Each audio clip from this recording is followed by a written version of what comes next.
Le Conseil d'État vient de rendre un arrêt d'un plus grand intérêt, le 15 novembre 2019, dans un litige qui oppose la Banque Postale et l'Autorité de contrôle prudentiel et de résolution, l'ACPR, qui l'a sanctionné à propos de l'obligation de gel des avoirs, qui est un élément du droit de la compliance.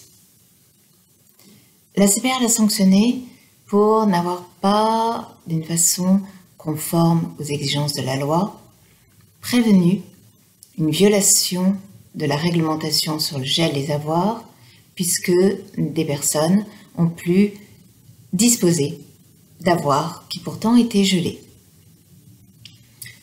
La Banque Postale a agi contre la sanction dont elle a fait l'objet de la part de la CPR avec de forts arguments.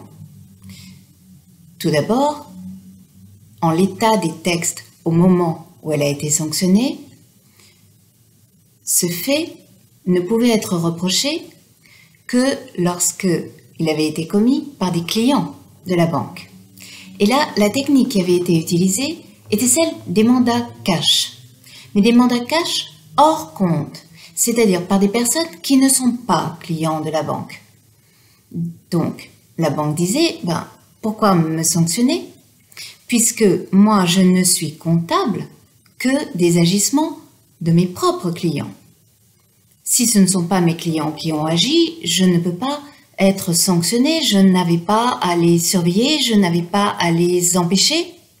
D'ailleurs, la preuve, c'est que postérieurement, les textes ont été complétés pour non seulement viser les comportements des clients des banques, mais encore de ceux qui font des mandats cash hors compte, c'est-à-dire de personnes qui ne sont pas clients des banques.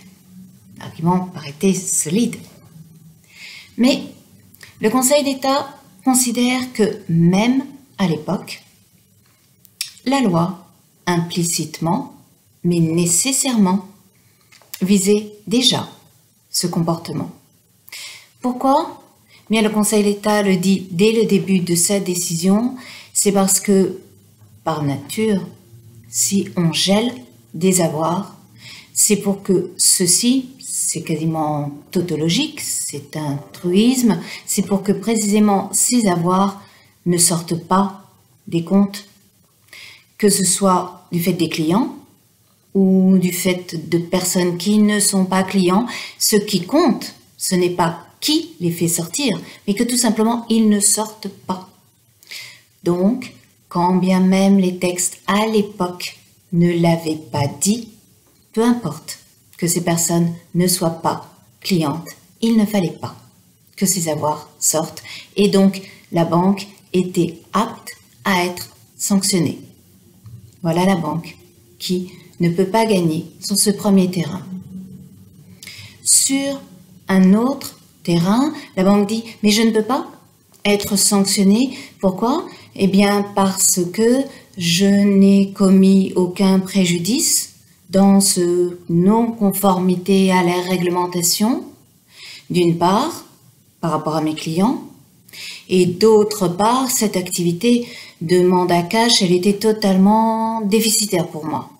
Donc vraiment, je n'ai tiré aucun profit, et en plus, vous me mettez une sanction totalement disproportionnée, puisque en me condamnant à 50 millions d'euros, vous me prenez 7% de mon résultat net annuel. C'est totalement disproportionné, alors que déjà, c'est totalement déficitaire pour moi.